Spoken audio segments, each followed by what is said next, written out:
I'd like to welcome everybody to tonight's spotlight. We've got a very special guest, Mr. Sonny Joy-Hogg. He's going to be presenting his work as a young designer. He's currently a project designer for Baskervill in Richmond, Virginia, and he's the recent AIA Virginia Emerging Professional Award recipient. He's also a Virginia Tech alum. Without any further introduction, I'd like to go ahead and welcome Sonny to talk with us this evening. And I'd also ask that everybody please save your questions and comments till the end, but you can write some questions in the chat, and we'll save some time towards the end for some dialogue. Great. Thank you, Ian. I really appreciate that. And before I begin, I just need to start off with thank yous. Thank you to the Virginia VANOMA chapter for this opportunity. And the biggest of shout outs to my Baskervill family. Would not be here without them. It's definitely my principal and main leader in charge, Bert Pinnock. He has been a driving force to help me grow over the last few years professionally and in my field. So I just want to start off by saying thank you to those people, and you will definitely be hearing more about them in this presentation. So before I begin, I do just want to say that this is a little bit out of the norm for me. I was telling Ian just a little bit earlier, I'm not one to really talk about myself. I don't really like being in the spotlight necessarily. But with that, a good friend and colleague of mine told me that not many people often have a platform and an opportunity to share a story, and that if you have one that can inspire and help people to maybe grow and change, that is, you should be willing to share that. So I appreciate him for telling me that, and I'm very happy to be here today to just share a little bit about myself and where I'm going and where I hope to be in the next 10, 20 years. So that being said, to start off, and let's see if I have the right screen enacted. Okay, there we go. I wanted to start off with just a little bit of who I am. Basically, because I've often in my life and a career now, I have often had the question, respectfully most of the time, but sometimes not so much, but a little bit straightforward about just the real blatant statement, what are you? I laugh a little bit at that because I know that I might look of a certain culture, but I also don't at the same time. So I wanted to start here by kind of just showing a little bit of my background and where I came from. So on the right image, you'll see me graduating at high school with my grandmother on the left of my father's side. That is my Jamaican heritage. I don't know that family too well, but they are one of the closer side. My grandmother passed away in 2018, but was a really big figure in my life up to her passing, and just how I visualized how I would look at myself in the world and how she perceived me. I always wanted to live up to her. On the right is my mother's mother. So she's what we call in my Indian family, I don't speak this, I never learned it when I was young enough, but we speak Malayalam. And so we call her Amachi. And she is my grandmother on my mother's side, and they live in New York. And all my family on my mother's side that moved directly from India. She's a first generation immigrant. She moved here in her teens, early teens, same as my father. They both were not born here in America, so they both were immigrants, if you will. Most of my Indian side of the family lives in New York, and long story short, my family, when my mom married my father, they moved us down to Newport News. And so I grew up in Newport News, the 7-5 specifically, for any of those down there. And so you see on the left, you see my father, my sister, my uncle, and my mother. I wanted to share these images just to kind of give a background of like who I am and where I kind of came from. I didn't grow up struggling, but I didn't grow up like the most privileged. We were, what my mom would say, we didn't have to worry about stuff. But if I ever wanted to get anything on my own for outside of anything they would pay for, at a very young age, my mom told me, well, you better get a job and figure it out. So I was brought up in a really strong household that had really good foundation on and gave me good direction on where I wanted to go and how I wanted to grow through life. So I say that before I go to this next slide, because with that foundation, I was working at about an age of 15 and a half. I started working as a lifeguard, getting paid a little bit under the table, which was a good experience at the time. But I, in that, was able to meet a lot of people, because lifeguarding, you weren't just stuck to one area. So I was able to travel during the summer. I was able to experience a different culture with people that were outside of my normal interaction. And they became a big family for me growing up when I was about 15 to 17. I worked at Riverside Gym as a lifeguard there, eventually became a lifeguard instructor, became a water instructor.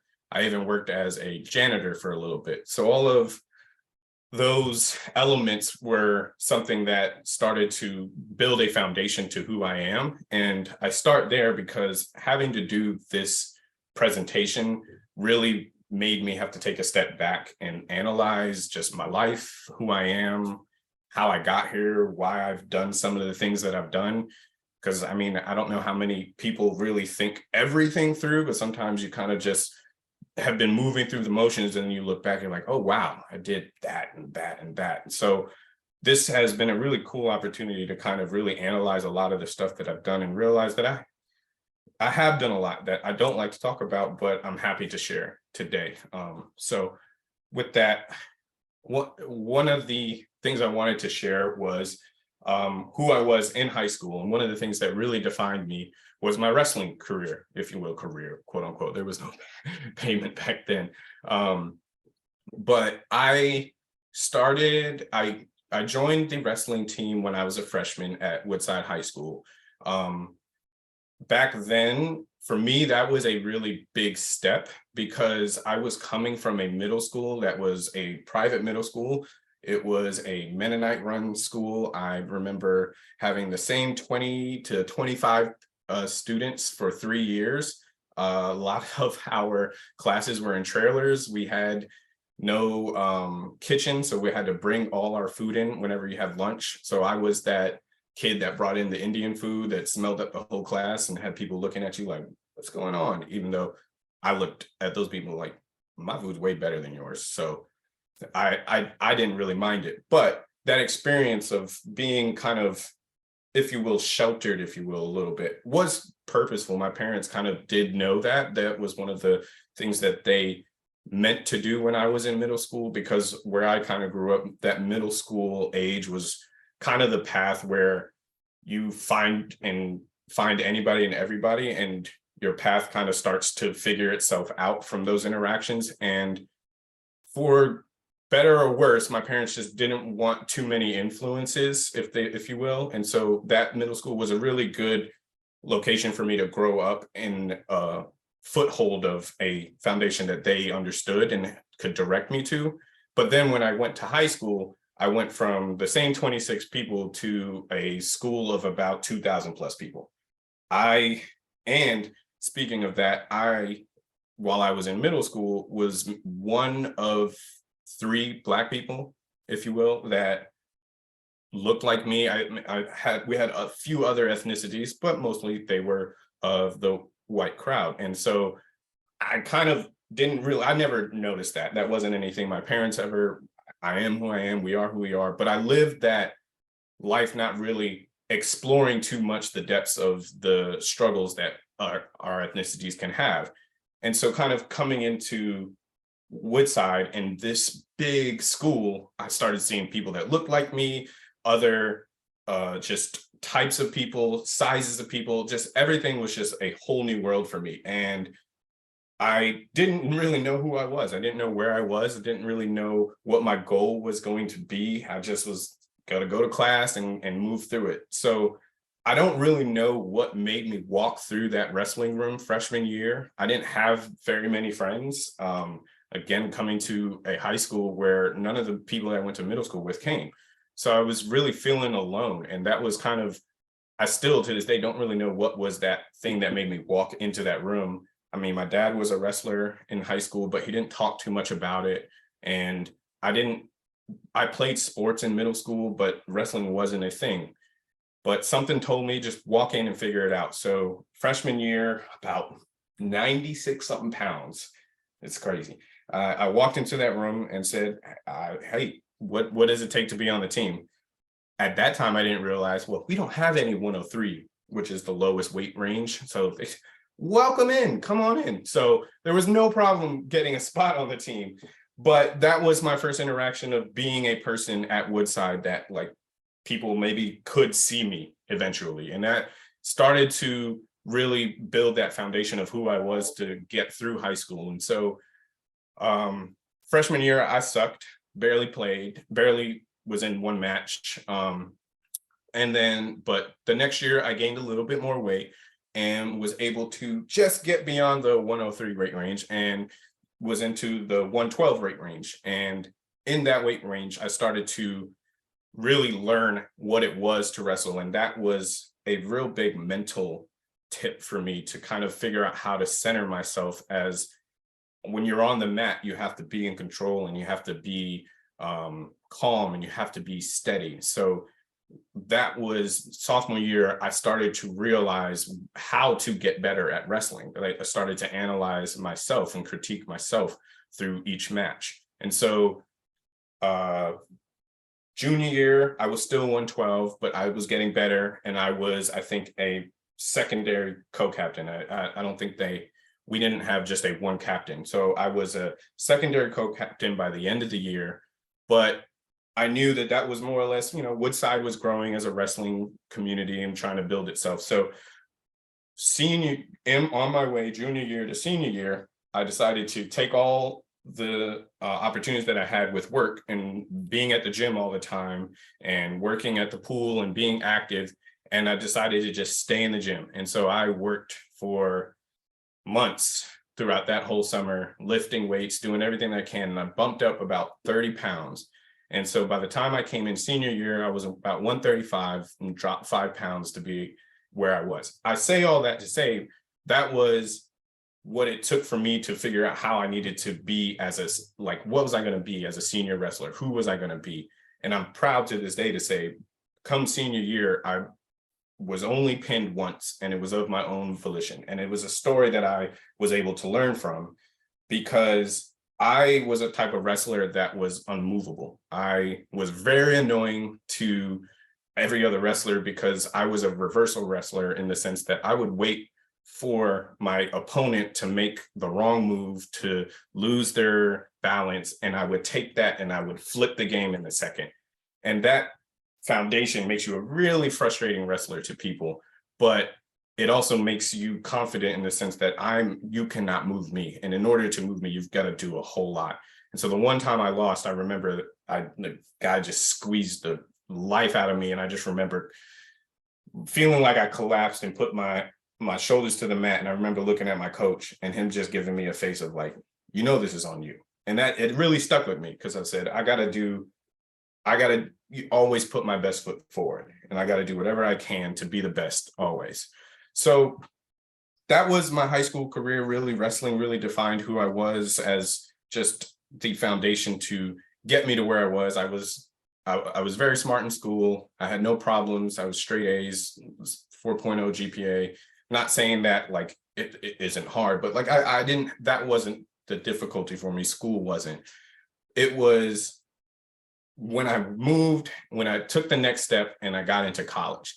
That is where I kind of had the opportunity to be free, if you will. And I 100% had freedom when I was in high school, especially once I got my license and was able to drive my car. First car I had, I don't know if this would have an image to anybody, but the first car I had was an 85 Cougar, a Mercury Cougar. And that thing turned like a boat. It was huge. I had to fill up twice just to get from Newport News up to Blacksburg every time.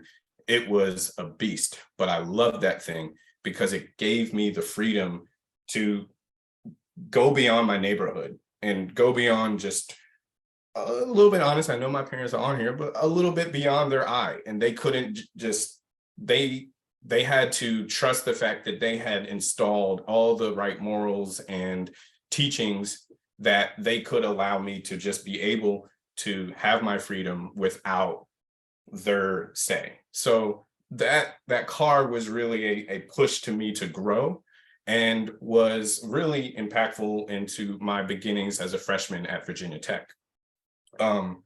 Some of the images you see here is one of the projects that I did my first year. And at Virginia Tech's first year is really interesting because I talk about freedom, and that's really what the first year is like at Virginia Tech. There's no real, I'm not going to say there's no curriculum. Obviously, it's a curriculum that your professor puts forth, but it's not architecture, it's not interior design, it's not industrial design, it's just design in general. It's teaching you art. And the goal is to expand your brain beyond any comprehension of thought that you really could think, because there is no limitation. And so freshman year was really fun, not just because of school, but just I was on a campus, I was free, my parents weren't there. I was one of those kids where when I went up to college, I didn't go back home, like barely. And my parents maybe didn't love that, but I found my home, if you will, home away from home, and I started to find myself. And so freshman year, what you see here is one of the final projects that we were working on for about half a semester. And it was a group project called a drawing machine. And I think they split us up into 4 or 5 groups, about 4 to 5 students in each of those. And essentially the task was to create a machine, or to create a drawing machine, or a machine that creates some type of action. So a call and response, a call to action of a sort. And this was really fun for me. Don't necessarily need to spend time about what it is that we made, but what I liked about this project was the freedom to be able to do whatever we want. And so being at Virginia Tech freshman year, this was the first time that I could just try anything and everything that I've never seen before. I'm expanding my mind as a designer because, I mean, very candidly, when I was in high school, I didn't take many design classes. So I felt like I was coming into freshman year a little bit behind in the sense of the artistic side of things. I remember seeing classmates that had the prettiest pictures, and they could draw like dang near the Mona Lisa. And I just remember being like, I can't sketch. And I fought that for 4 or 5 years. I mean, even now to this day, Bert just last year was getting on me to sketch more. But that wasn't what I knew. So coming into this freshman year and seeing all those, my other colleagues, if you will, I wanted to figure out how I could stand out. What made me a good designer? What made me love this and want to do this? So this project allowed us to expand beyond the pencil and paper. And we were able to explore anything and everything that our mind could go to. So I lived in the wood shop for about 2 months, and it was the best experience because I got to play with power tools. I got to play with drills, table saws, a laser cutter. I got to just expand via CAD programs and other different software programs that I never had the opportunity to do or play with before. There was no instruction.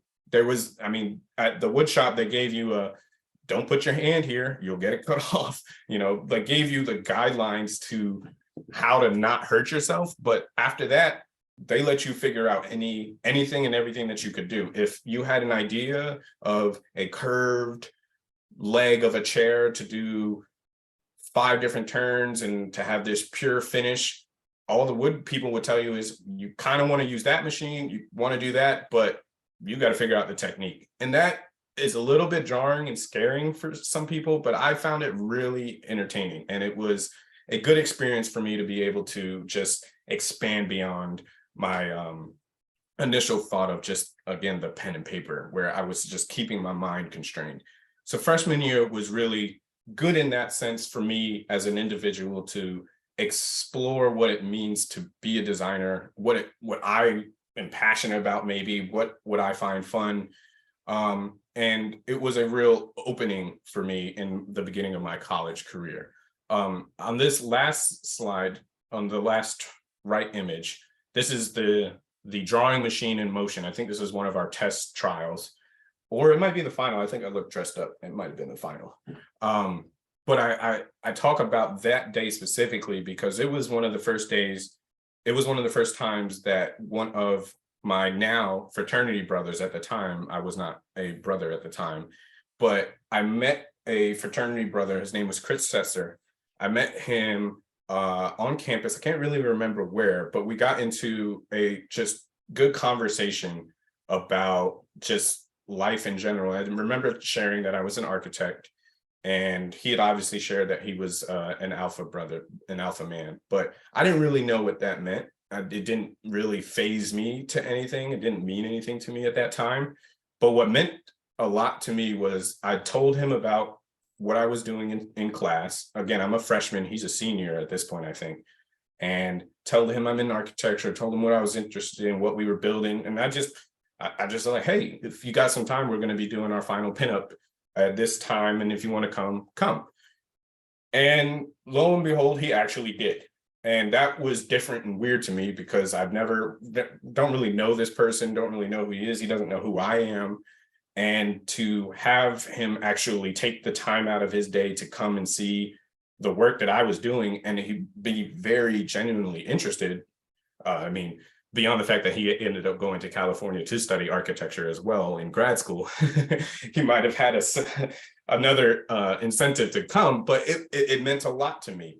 And so that was the spark that got me interested into even looking at what the Black culture is at Virginia Tech, or what it would be, or Black culture in general. And so in fall of 2012, I crossed the burning sands and became an alpha man. This was a big moment in my life, not just because of joining a fraternity, but what it meant to me and to gain a brotherhood like this.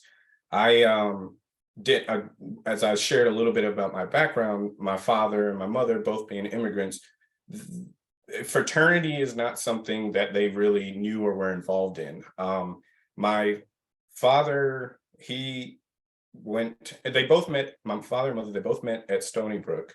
But my dad didn't join any fraternity, and he obviously knew what they were, but I don't know how many of you all have seen School Days, but he was the opposite of the fraternity group. He was the group of people that him and his crew were anti-fraternity, if you will, for whatever reasons back then, and his reasons, but that's what it was. And I do remember this. I don't know if he remembers, and he's on listening, so I wonder if he'll message me. But I remember going to, I think I was leaving at the end of freshman year, maybe one of the few times I was back home. And I brought up to my dad, I was like, yo, what is a fraternity? And like, what is this? Like, what do they do? What does it mean? And he gave me a good spiel of it all, but he not really having that same experience is one of the few times. And I had a good conversation with a brother of mine recently, but it was one of the few times my dad actually took a time to look at me and pause and ask me. He said, if you're gonna do this, or basically he said, please don't join a fraternity.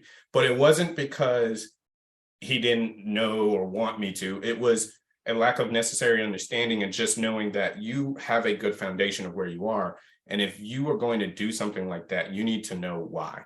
So that really spoke to me. I mean, I think that would speak to any young man if you have your father like look at you in a serious moment and say, I need you to really think about this. And so I did. And I ended up choosing to join. But it was one of the best decisions of my life, because the reason that I joined, there's a many multitude of reasons, but the reason that I joined was for that brotherhood.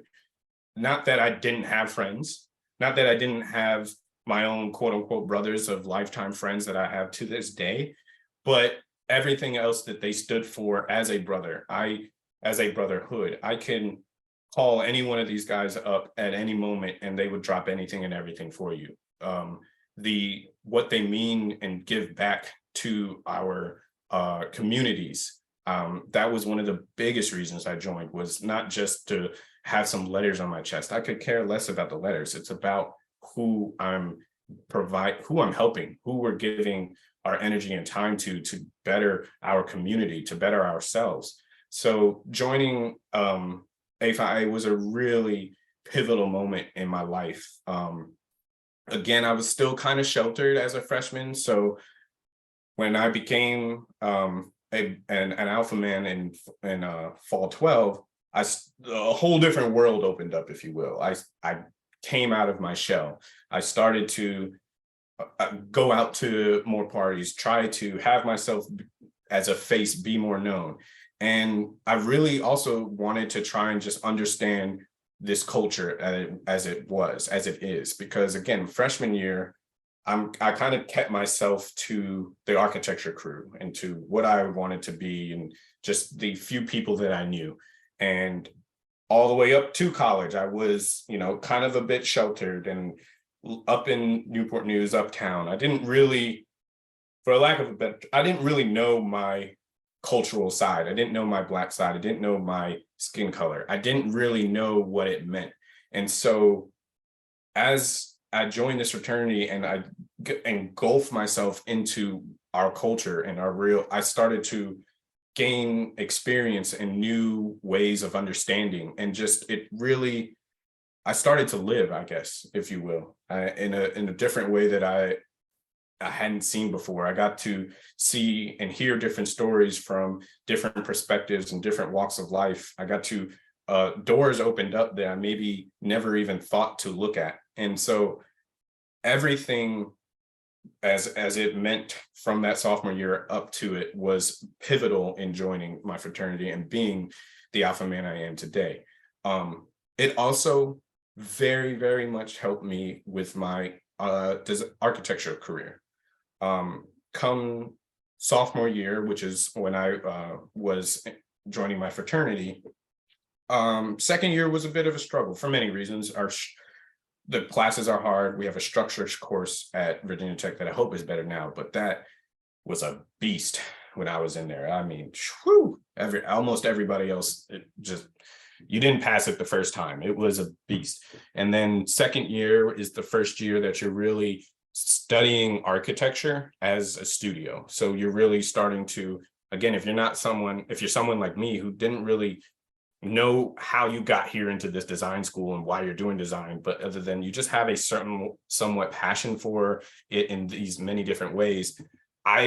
Second year was a struggle because I didn't know what I was doing with architecture. I didn't understand what that word really meant. I didn't really know where my path was in second year. I was just checking off the boxes, right? The professor said, this is our studio project. You have to get this, do that.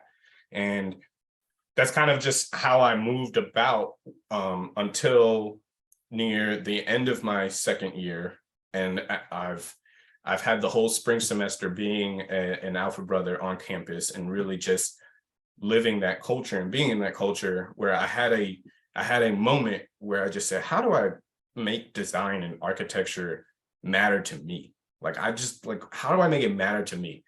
What am I passionate about? What is some of the stuff that I really care about? And then maybe how can I tie that to what I'm calling architecture at the time? So that is where I came up with the idea. At the one time, I thought it was my idea, but I came up with the idea personally called hip hop architecture. Long story short, it's not, I didn't make it up. There is a prominent architect named Michael Ford who is a pioneer in what this architecture style is. But to me at that time, I didn't know what it was. I just knew that when it came to design, I wanted to figure out how to embrace culture and how to bring Black culture into architectural design. What does that mean? And to me at that time, I was really just growing with hip hop. I was growing with the culture of hip hop. Just everything about it was just passionate to me. So I came to my second year professor near the end of the semester and said, I don't know I don't really know what this is. I don't know what it means, but I want to do hip hop architecture. And she looked at me and was kind of like, for lack of a better term, there wasn't the biggest of support. She kind of just was like, I don't really know what that is, but if you're passionate, just get your job, get your grade done, and I'll pass you, right? That's kind of the sentiment. I didn't really have a lot of support. I remember calling my mom and being like, Mom, I found what I'm really passionate about. I'm going to do hip hop architecture. And I remember her saying, what is that? And I remember just saying, I don't know. I don't know what it is, but I just know hip hop and architecture somehow need to combine. And I don't know what that means. And I remember talking to my freshman professor, who did eventually become my thesis professor, Chris Pritchett. And I shot the idea over to him. I just basically the same way I said to my second year professor, I said, I want to do hip hop architecture. I don't really know what it means. I don't know where I go with it, but I want to figure out how to infuse the two. And that's where I'm passionate about design. And he said, do it. And that was all I needed. And so this image that you see here is a third year competition that I submitted this package to. It was to Michael Ford, the hip hop architect. And at this time, he is just now really brought that phrase to the broader community. So hip hop architecture is starting to go the span across the circles, and people are starting to hear about it. And so somebody told me about the competition that he was holding called Juxtaposition. And they said, hey, if you're really excited about hip hop architecture, this guy's doing a competition about it and you should enter it. So I did. And I took what one of my third year projects was at this time. Honestly, I don't remember, because I just got so engulfed into just trying to figure out what hip hop architecture meant to me and how to show it. And it has expanded a long way beyond that, which I'll explain here in a second. But I do want to share that I was a little bit proud of this, that I didn't get honorable mention. I didn't get any award for this or anything like that. I mean, looking at this now, I can see all the stuff that I would change with my years of experience now. But what I did get was an email back from Michael Ford, basically saying that he was interested and he wanted to know a little bit more about where my head was and what it was that I was designing and where I thought that this could go. And I had a back and forth for a couple of email threads. And that to me was very powerful, was having the affirmation from a real architect that he didn't say you nailed it. He didn't say you figured it out. He basically said, yo, you got something here. Let's just keep going. And that was a really pivotal moment for me, because that's what drove me to just keep going with it. And so, not to stay too long on hip hop architecture, but what it started off for me was how to bring hip hop, like the rhythm, the structure, the music, how to bring that and translate that structure, that foundation, that pattern into architectural concepts and designs. That was kind of the initial thought. But then there's the part of, now you got to study not just architecture, you have to study hip hop. So I started studying hip hop. And the first thing to understand is hip hop is not music, hip hop is culture. And in that, I started to, again, tap into that Black culture, that minority culture of just understanding why hip hop is important to us, what it means to us, what and how some of the foundational building blocks to hip hop and how they came to be and why they're a thing. So I started to really analyze the 4 pillars of hip hop: graffiti, DJing, MCing, and the b-boy. And in no particular order, but in those 4 pillars became the 4 walls, that foundation of hip hop. And then if you will, that was the template to move over into how to bring that into design. And so understanding hip hop as culture and not just a one thing is why I'm still passionate about it now, is why I'm still I haven't, this became my thesis. Eventually, hip hop architecture, this was third year, that the screen that we're looking at, but fourth year became a thing. And fifth year, it was me and Chris, and I went all in hip hop architecture and just tried to figure out what it meant to me at that time.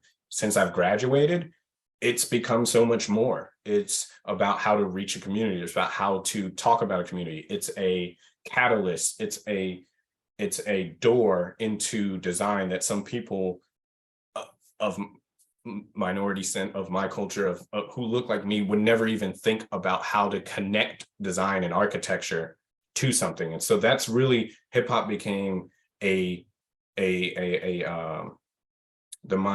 word is escaping, but again, it became a door for me to open up design to other aspects. So that was really the bulk of me growing as an individual and as a designer at Virginia Tech, and how I became passionate to wanting to study Black culture in design and what it might mean. So come the end of my third year, and into my fourth, I met my now wife. Her name is Carrie Bain. And I just wanted to share this moment because it was kind of early in a young man's career of college, but come the end of third year, and when I left and traveled abroad fourth year, and I was talking to my wife the whole time, it kind of clicked. I just knew this is who I'm going to be with.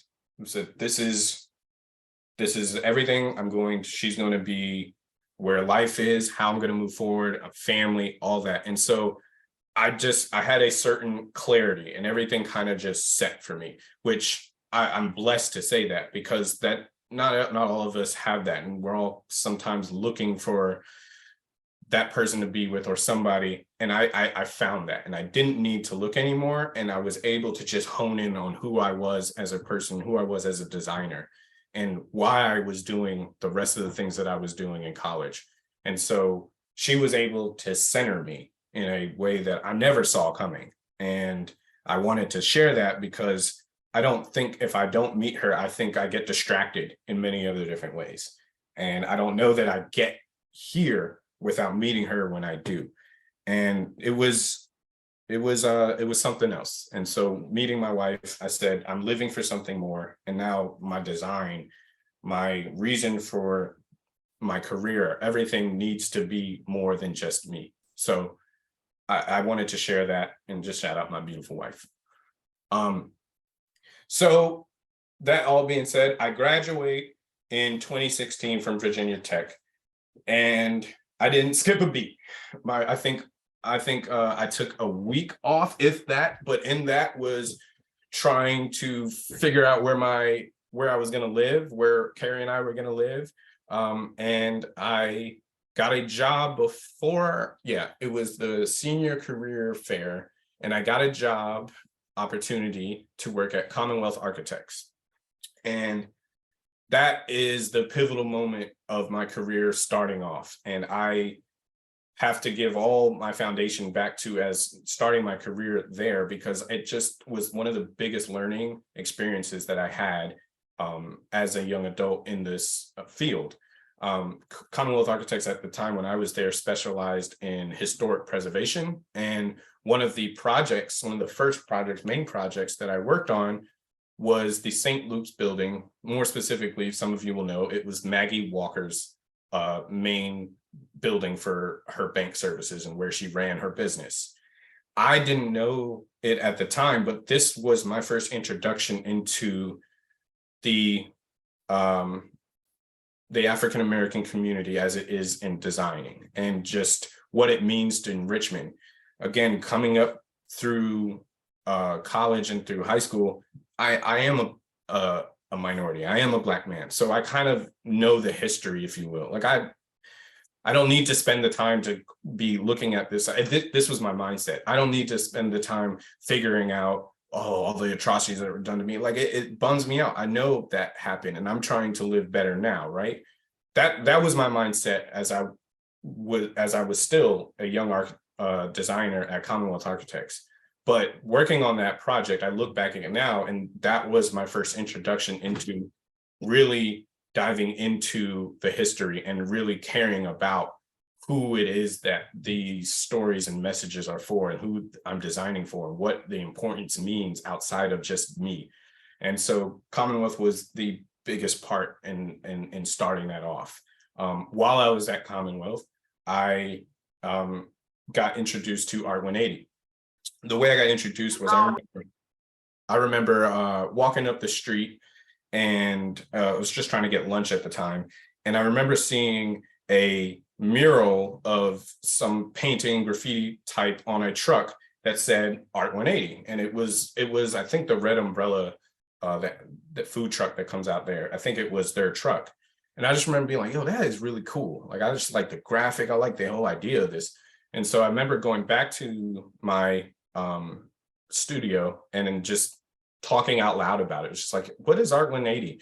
And Susan Kern at the time, she happened to be a board member at Art 180, was like, this is what it is. We're a young art group, art collective that we give back to the community at risk. We teach programs. We have just the whole spiel of things. And I'm looking at time, so I'm going to shorten that a little bit, but because I'm still involved with Art 180. We've started a young professional board that I'm the chair of.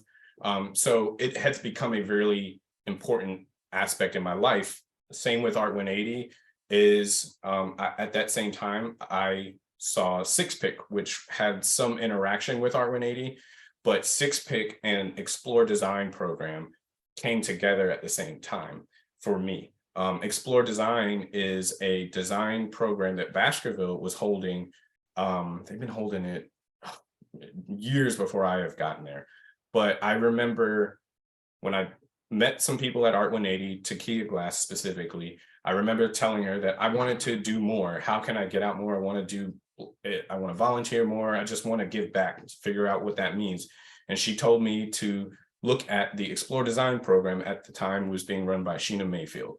And she basically, her and Takia are really good friends. And she said, this person is a really good person to meet. And you should go have a coffee with them and figure out what it is. So I did that. And from there was no looking back.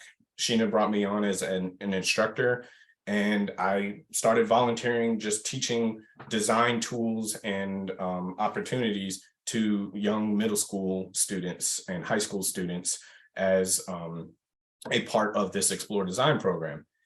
I was given the opportunity by Sheena to be able to teach one of their lessons, to teach hip hop architecture.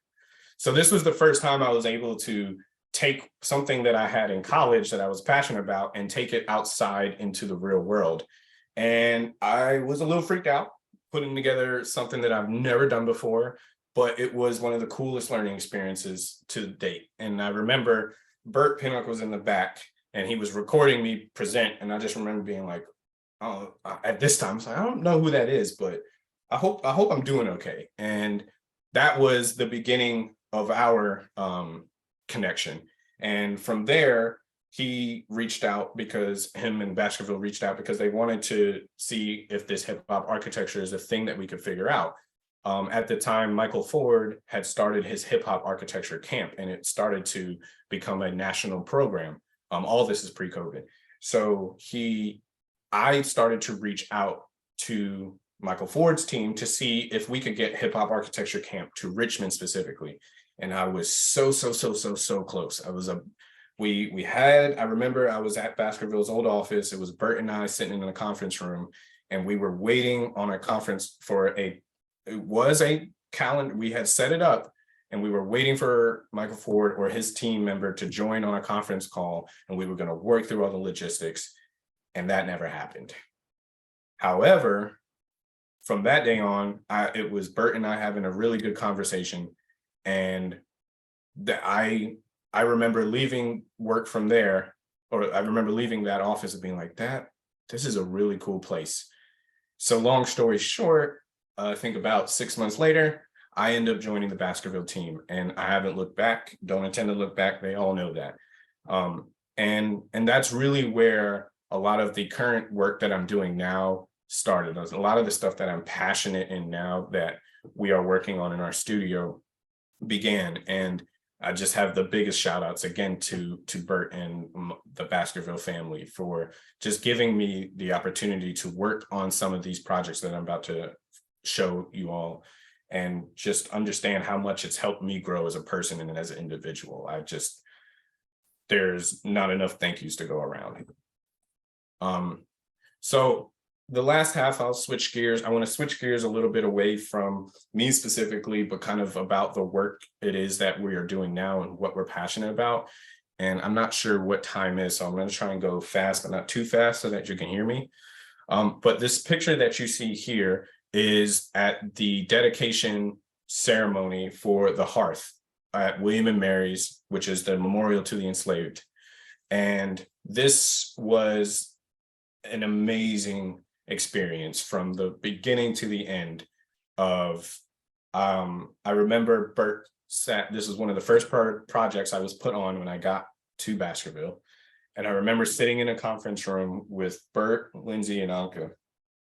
And Bert looking at both me and Lindsay, who are the production people at this time, and says, it's not that this is what the goal was, but this was what he wanted to impress on us of how important this was. But basically he was like, we better win an award at the end of this.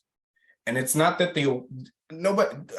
this does not need an award, was not the goal, but it was, that is how important this project is. And I need you to feel that. I need you to know that. I need you to understand it.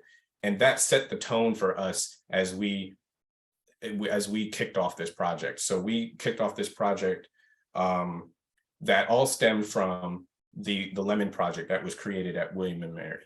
The Lemon Project was created in 2007 or 8. The years escape me because it's been a while now, but it was created by 3 students that were learning about William and Mary's history in class, and of which they basically stood up in class and looked at the professor and said, what is the university doing about this? They own this slave, this slave, this slave, all the slaves. Everything here is built on slaves' back.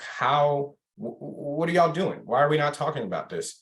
And they basically created a call to action on the university to acknowledge their history, to acknowledge their past atrocities, and to figure out how to come to, I hate saying reconciliation, because how can you ever reconcile the hurt that has happened, but to bring this to the forefront and no longer continue to hide it. So the Lemon Project became their initiative at William and Mary to push for curriculums, to push for scholarships, to push for research into the history that has been continued archival silence.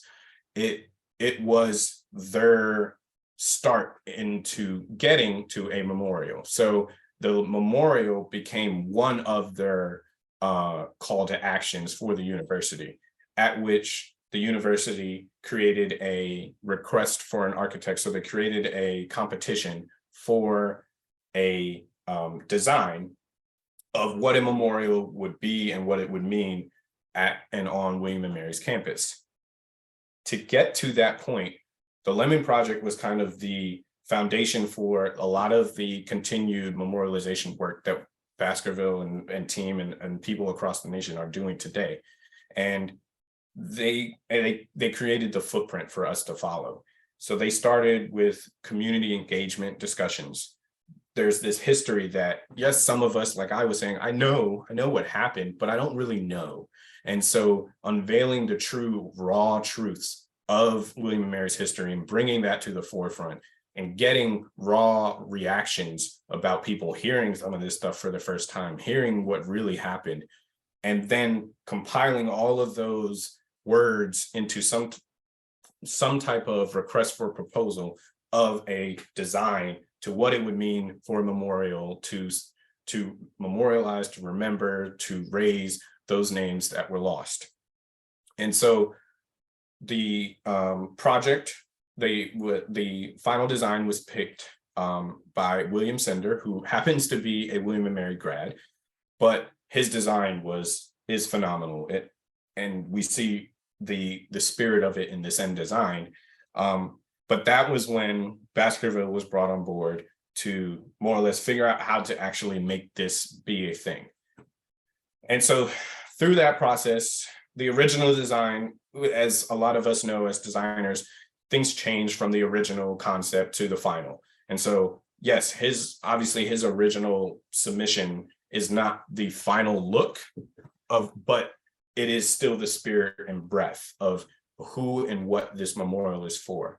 And it's specifically for those names of those enslaved by William and Mary that were forgotten, that were lost, that were tossed away, that were killed, that were just everything and anything in history that we all know to be true it needed to be brought to the forefront.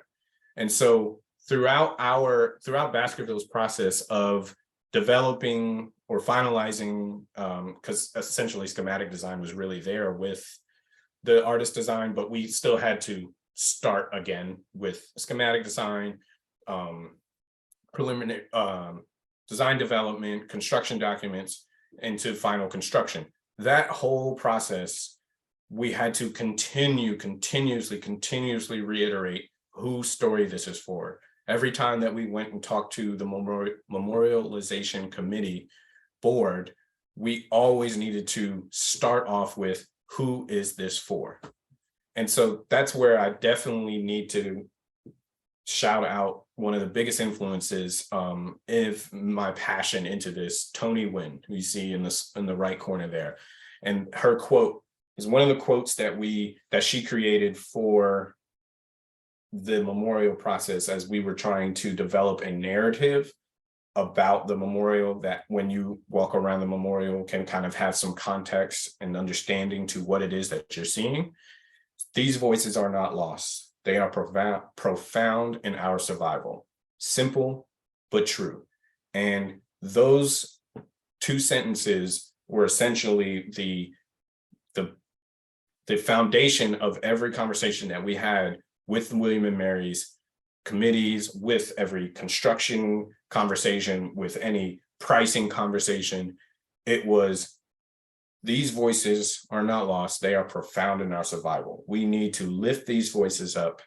The people that have forgotten, the people that are no longer here, that have been washed away, we need to remember them. And so Tony she's amazing. She's a influential speaker, poet, writer, and just human being. She just had all the love but sternness to be able to talk to our board and to keep everybody in a streamlined fashion to understand who it is that we are doing this for.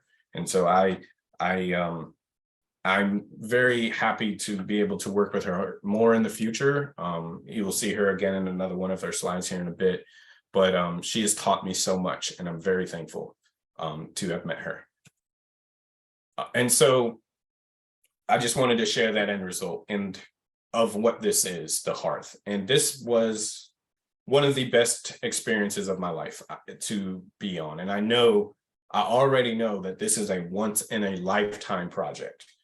This is not a building.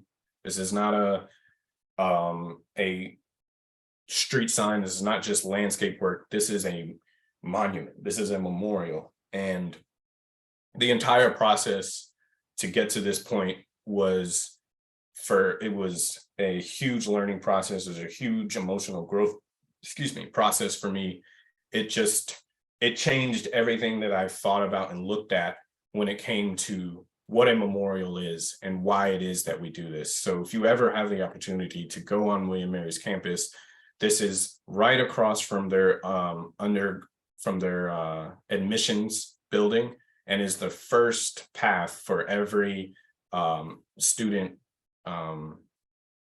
guide present, the tour, campus tour. So it is the first thing that everybody sees when they are on this campus. And that is so important for the conversations that need to and must continue to happen. All right, so let's speed up a little bit because I hear we're getting a few questions. So Baskervill has now continued this memorialization work in many different aspects and facets. What you see here is one of the current projects that we're working on at the University of Richmond, the burying grounds specifically at University of Richmond. And the person that you see on the right is the wonderful Miss Dabney Nichols. And she is a descendant and a historian, a teacher, and leader of the descendant community at University of Richmond. And she is one of the pivotal reasons that anything and everything is getting done at University of Richmond to memorialize their cemetery that we should be calling it now. And that quote that I share here is one of the first quotes that she told me when I met her. Was she was walking around the site currently at the burying grounds, and this was before the university had put up any chains or anything to acknowledge its existence just yet. And she told me she remembers watching some kid about to take his bike and ride up the hill, and she grabbed him in the best adult way and said, hey, don't do that. Don't you know there are bodies down there?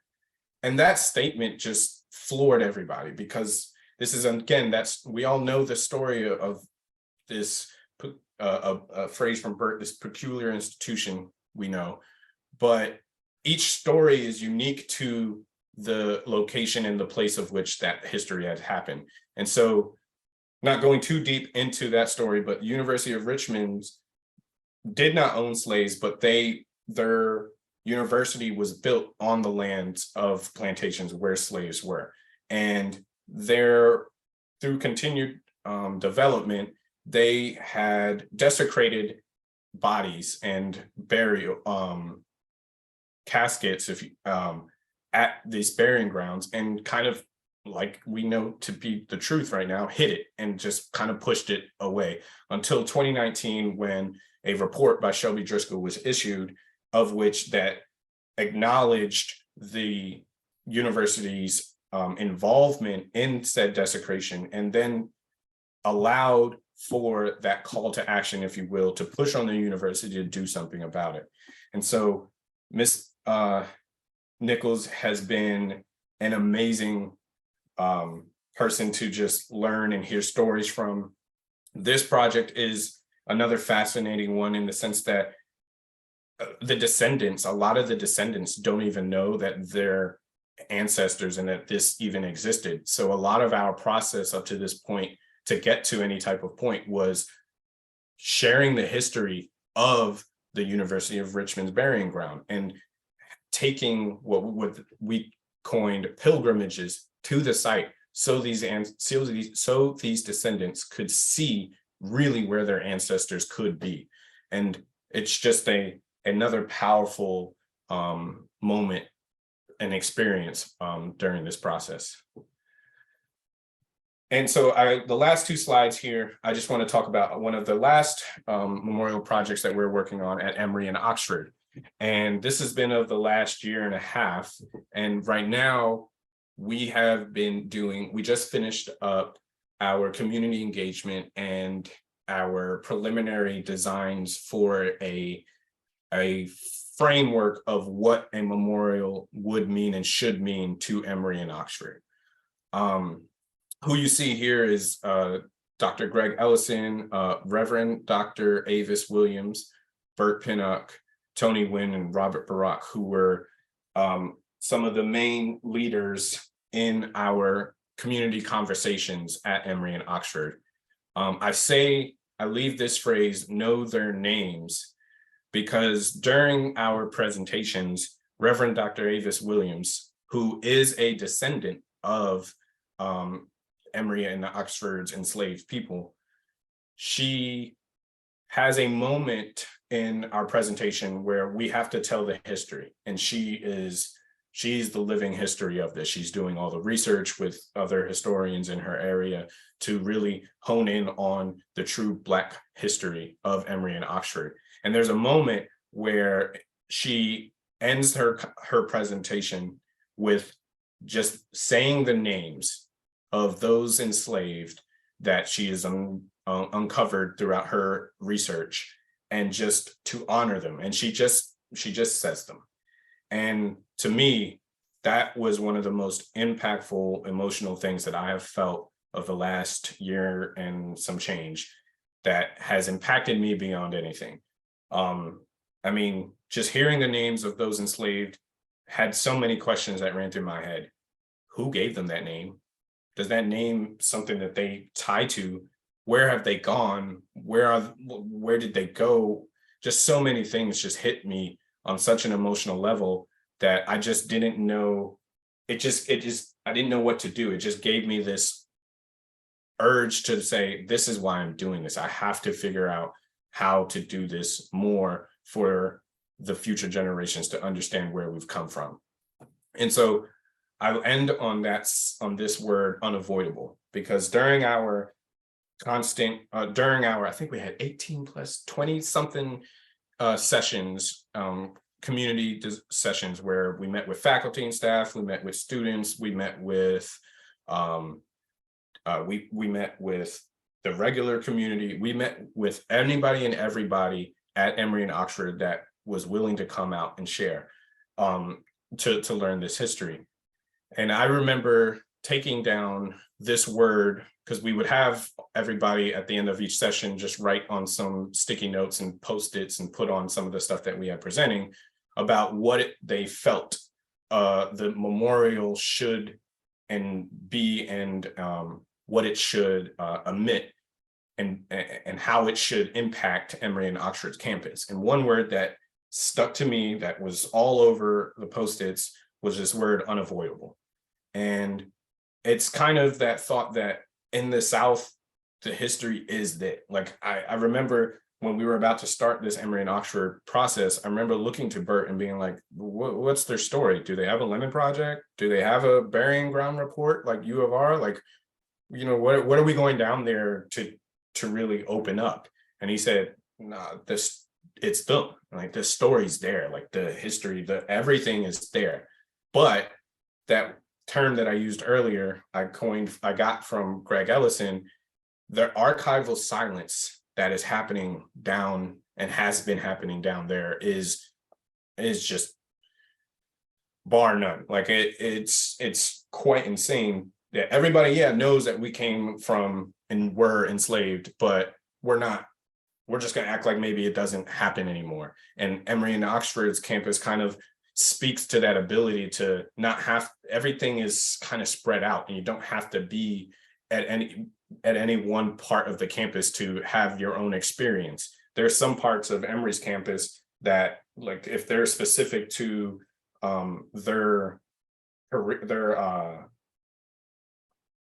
if they're specific to what they're studying, they don't ever have to go to the other side of campus. And so one of those words where this memorial needs to and must be unavoidable. And to me, it really stuck a lot, that word, because unavoidable made me question, okay, what would make me care as a student when I was in school? Like, that statement right there is what is driving me now, is what is driving me. It means so much, because I know exactly how I felt when I was in school. And I said it earlier. It's like, yeah, I know this stuff. I know it's there. I know what happened, but I didn't care enough to do anything about it. And so a memorial like this, if you make something, if it's unavoidable, you maybe those students, they don't really interact with it or do anything specific to it in that one time, but it's there always. And it becomes something of that culture, becomes a part of that university, because now it is a thing, it's unavoidable. And now it's not a conversation that can be silenced. It's not a conversation that can just be pushed under the rug and no longer talked about. It's unavoidable. If anybody says, well, what happened here? We'll go right down to the student middle center, whatever, of campus, and it's right there. So that is what I'm passionate about now, is trying to do anything and everything that I can to make this work unavoidable, make these conversations happen and continue to happen, because they matter so much. And that if we don't continue to talk about this stuff, we don't continue to bring this stuff forward, we'll go backwards, and we know we can't do that. So that being said, I think I was a bad presenter and don't have a thank you slide, but that is it. That is me. I again thank everybody for taking the time to be here and listen to me drone on. I appreciate it. And this has just been very amazing. Wow, thank you. Thank you, Sonny. That was great. We're gonna open it up for some questions. I'm gonna read some of the questions in the chat. You can go ahead and turn your cameras on and mics off, and we can have a good discussion. But the first question in the chat goes back to one of your earlier slides, but do you still look to, I guess, rhythms in the culture and the work that you do now? Yeah, very much so. Actually, so much so that I'm trying to not feel or make it feel forced in a lot of the stuff that I do now. I have an opportunity this year, Baskervill, and I'm leading it. We're going to be going to Virginia Tech and teaching the inside design program this year. And so we have to put together a curriculum for a week long about design and what it would mean to high school students, how to teach it to them. And I was really struggling, and I want to do one session about rhythm and music and architecture and just show about how those can connect to each other. I've since then like figured out where I'm going with that, with the curriculum, and realized that maybe it doesn't fit in at every bit, but it's still something I'm very, very much passionate about, and still trying to figure out how to grow with it. Okay, awesome. The second question, Bert, I see you on here. Do you want to go ahead and ask it yourself, or? Sure. I just want to get a confirmation that you heard that he was never leaving Baskerville. I just want to make sure that that's recorded. It's recorded. Excellent. Okay. No, I was curious. Do you feel the need to lean into the Indian side of your heritage? Sort of, it's. Yeah, it's yes, I do.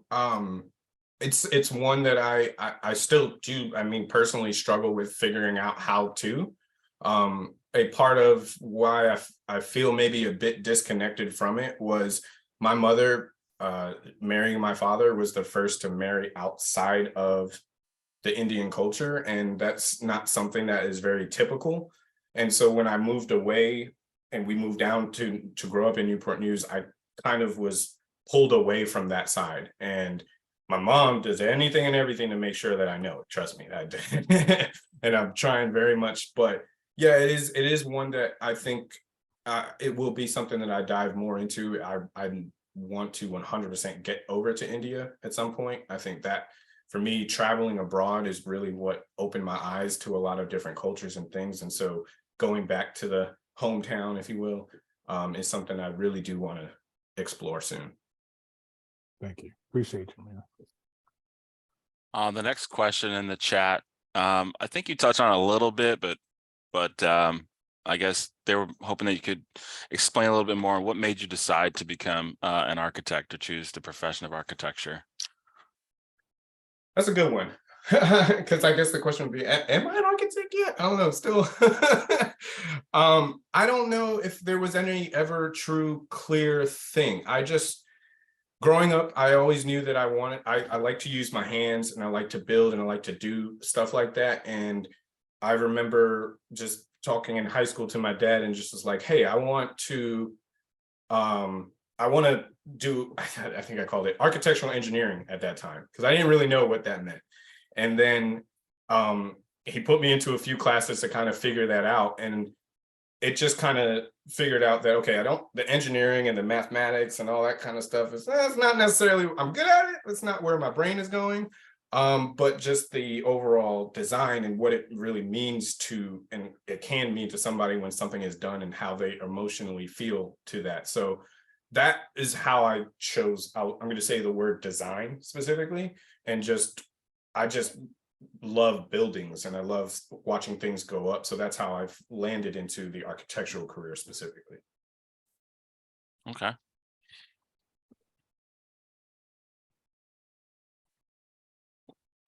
One kind of theme that I noticed in your work, or I guess the way I followed your story tonight, was you talked a lot about some lessons you learned in high school, and kind of defining who you were through wrestling. And then I guess putting your best foot forward. And I think the other thing that kind of stuck out to me was you said, I wrote it down. You just kind of walk in and figure it out. Do you feel like that approach is helping you now as a designer going to some of these spaces to kind of work on some of these projects that are unavoidable? Yeah, I have noticed that of myself too, as I've gotten more experience with it. And I think that just maybe comes down to just who I am personally. I think when I think too much ahead of time of something, I kind of freak myself out a little bit. I think Bert knows this a little bit. He kind of knows, give Sonny just a little bit of time to just relax and then come back into it. And then I come in with a little bit more just couth and able to just tackle as I see things. But when I have things too planned out, it starts to make me feel like, oh, I didn't hit that, I didn't hit that, I didn't hit that. And that maybe takes away from what I'm intending to do or deliver. So yeah, I do enjoy a little bit of just coming in on the fluff and just figuring it out. I think unfortunately we kind of have to do that sometimes in this profession, is kind of walk in and figure it out. And sometimes that can be daunting. But I Yeah. think, your background a little bit, I think wrestling is one of those sports where you're extremely disciplined. And that's something, that's very helpful and beneficial. What are the Yeah. questions we have? I see some folks starting to turn their cameras on, which is great. Please feel free to ask a question.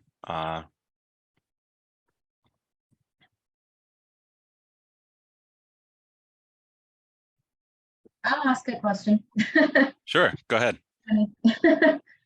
So Sonny and I actually serve on the Young Professionals Board for Art 180 together, and we share an experience in the AEC industry as well. I work for Timmons Group, this local civil engineering firm, and Sonny brought me into Art 180, and his involvement in the organization from the start has been absolutely incredibly inspiring for me as another professional in the same industry.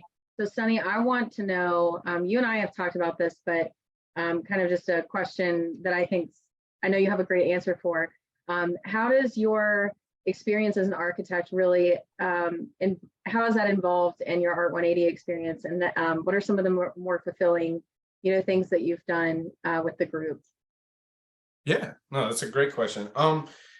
Specifically, it helps, well, Art 180 being an art-based, design-based entity, it's a real simple jump over to how to translate design to Art 180. But really, the part that I take from that and how I attach it to Art 180 is the community engagement of things that we've been doing. My mentor at Commonwealth, when I first started, his name is Patrick Thompson. He said one thing to me that I never really thought about it this way until he said it. He was like, architecture, or just jobs in general, you can classify them as this and that. But architecture is a service industry. And I never really understood it until he kind of phrased it that way, and we talked it through a little bit. But essentially, we're creating a service, we're creating shelter, we're creating an opportunity for somebody to engage in, to live with, to interact with. And where that service is giving back. And that's really how I feel about when I look at Art 180 and get to do some of the mentorship opportunities with some of the students. When I get to just volunteer and engage with the community and just talk about design and some of the other artists that are coming through that area. So just that service and that serviceability is really how I think I connect the two.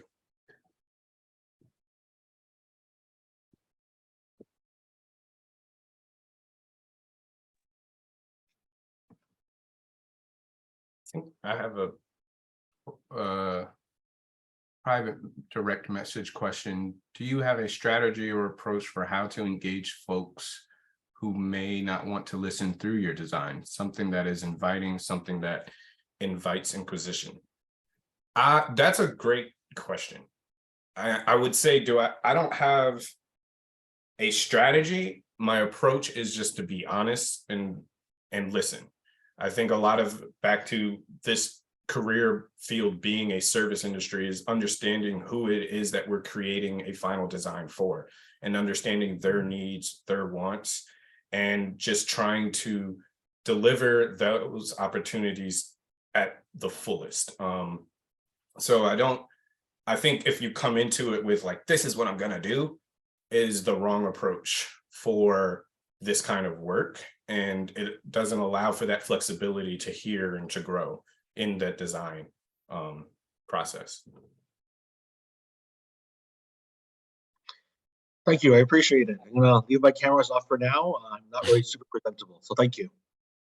Of course. Do we have any other questions?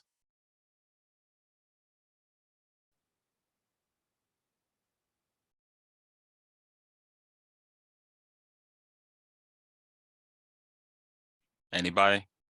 I guess just one. What's up for the near future, actually? I'm sorry, say that again. Excuse me, sorry. What's up for the near future, actually? What's on the horizon for you? Yeah, continued work. It doesn't stop. I'll tell you that. Like I said, we're at Emory and Oxford continuing to do that work. The University of Richmond. There's a few other projects on the pipeline that Bert will let me know when I'm supposed to know. But staying busy. I didn't get to, and this is a story for another date in a long time, but I do real estate, and I'm a small landlord, if you will. And so being in the, I'm specifically in the multifamily studio. And so doing a lot more of those projects and engaging the owner side and trying to, we do a lot of affordable housing and VHD and other housing, not like we're not trying to do the most extravagant, like we're doing projects that mean a lot to the community. So engaging a lot more in those projects is my near future and what I'm very excited for. Thank you. I'll be on the lookout.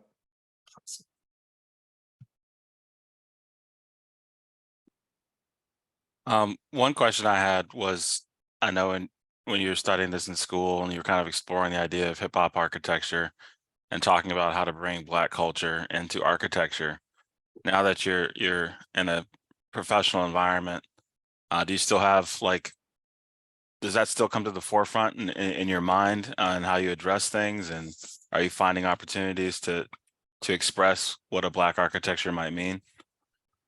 It very much so is in my mind. I'll be candid and say I don't know if I figured out just the right way to do it yet, but it's 100% on my mind. I mean, it comes in regular day interactions, and it comes in the dialect of how I talk to people, or how I maybe perceive or don't perceive somebody else saying something, and maybe just questioning how could I maybe have said that or do that differently? How could we have shown that differently?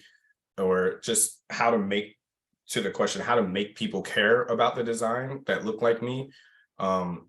The biggest part of why I'm passionate about it, and I appreciate the spotlight, is unfortunately you don't get to see a lot of designers that look like me, that look like us. And a lot of times it's just the opportunity to talk to a young student as my face to them and just be like, you can do this. Like, it doesn't, I don't even know where I'm going with it, but you can do this. Excuse me. Sorry about that. I have too many water. You can do this. You don't have to, you know, the old adage of basketball or hip hop or sports, like there's other lanes that you can do. And I mean, if it's not architecture, it's not architecture, but design. And just opening up the different lanes is something I'm passionate about. And I think that to me is starting to feel more what hip hop architecture is. And it's not just an entity, but it's an overall concept and theory. Okay, awesome.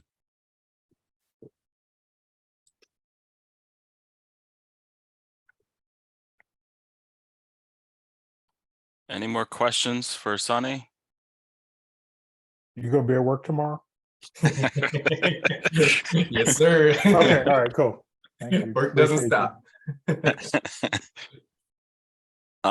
I don't know if you mentioned it, but I think it's kind of a fun fact, but I believe one of the founders of the fraternity that you're in was an architect. Yes. So I wasn't sure if that was a coincidence, or did you know that when you were going through that process for pledging, or? No, not at all. It was a coincidence. It definitely was oh, what? Okay.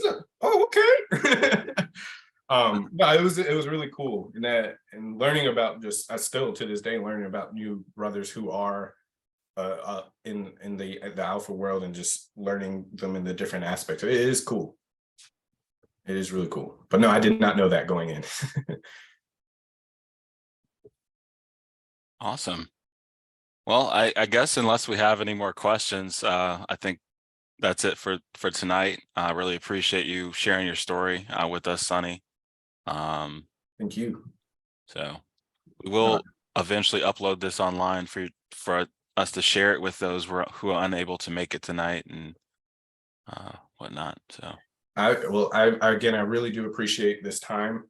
I actually do have one more question from me. I think is a good one to end on. It said, what advice would you give other professionals or students on what they can do today to ensure that their goals are attainable tomorrow within the field?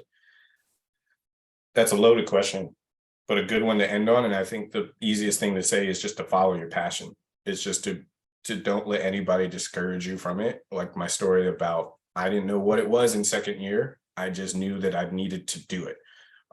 So just following your heart. I know it sounds cliche, but it's the truest thing. And it'll come when it's supposed to come. I think that's the best part. If you put your best foot forward and just keep being passionate in what it is that you do and everything that you do, the steps will come.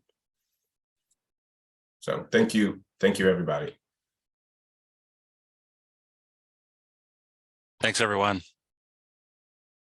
Have a great night. Take care.